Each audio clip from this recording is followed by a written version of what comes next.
Hi, I'm Neil Sparks. I'm a musician, and this year at Womad I'm emceeing the Siam stage. Merci, c'est super. Fantastic. Please, once more, show your great appreciation for the legend. Melody Manger on Instagram. It's a pleasure, Neil, to be with you here for not only the last night, but also one of the last hours of the festival. How was this edition? I think it's been quite remarkable. I think it reminds me of the early 90s editions where perhaps the weather, also the sun, has come out, and every Womad the last weekend of July would be one of the sunniest and hottest weekends of the year. But also the programming has been really dynamic and unexpected, because one can walk around the site and perhaps see some great names like Amjad Ali Khan, where we have respect and understanding of his music, but see artists that we've not heard or even seen before. And that for me reminds me of the sort of early 90s when I was first there with Global Underground. You are one of the few lucky person who can see Womad from the other side of the moon. How is it? How is the audience? How do you feel to go every time on stage? Well, I have a kind of, I've seen both sides now, because I've played at so many Womads for about 20 years. As a musician, it's a remarkable experience, because there are very few festivals that offer this international landscape, if you like, of food, of culture, of the people who work at the festival, and of the music. And the audiences really are spectacular, because they bring so much energy and love and understanding of the music that I think feeds back into the circumstance of the performances. And having seen the weekends we've just had and the rapport the audience have with the artists and the love that comes across, it really does feed their performances, and you get this wonderful symbiotic relationship, which is great. So you said you are a musician. What are your other experience after the 4 days of Woman?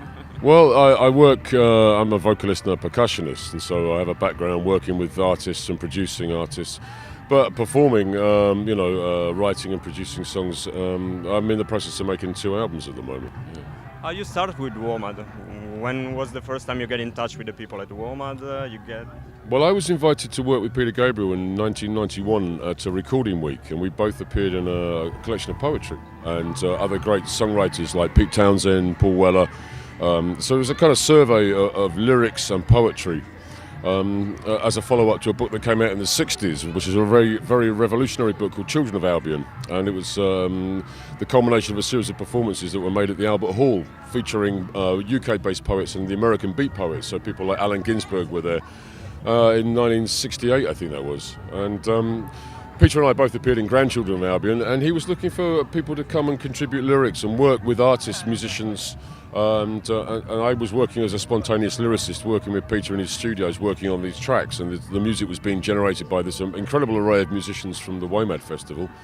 And that year they made a concert at the culmination of the recording week in a park in Bath, and artists like Jar Wobble and the Invaders of the Hearts played. And so my involvement with Womad proper then began when I joined Global Underground, and we played in the first show we did was in 1992 at Womad in Reading. About the social subject, what do you think Womad is giving to the community around the area, but also around England? I think it brings immense richness to the landscape, and has now since 1984. In the notion that where else could one see that variety of music of that level and that standard, but also to see bands that you've never heard of and never thought you would see. I find that remarkable myself. And that kind of gift that Womad gives people with those great artists is a very elevated way of accessing culture in a very kind of direct way, actually, because the proximity is very close. It's not as if you're in a sanitised music hall. You're actually in a remarkable space now here in Charlton Park in the landscape to experience and enjoy that music very directly, I think, because one sees the artist walking around. So there's a very kind of close sense of humanity about that. And without having to travel to a foreign country, one has seen a vast amount of music. So if you have to pick one act from this year, Siam. Clinton Fearon last night was amazing, actually, solo show. Daka Braka today were remarkable. I think Youssou N'Dour actually really moved me because I've seen him maybe 4 or 5 times, and I think that's the most passionate, on-fire performance by an artist who really is a legend. He hasn't outlived his legend, he's reinventing his legend consistently. And I think that's remarkable. To see the power and the passion of the musicians to be so incredibly turned on was amazing. It's a great show, it's a really great show. So we are going to meet you next year too? Hey man, you know, never say never. Yeah. Good luck. There's always something to do, you know. Yeah. Sure. Try and stay busy, man, you know.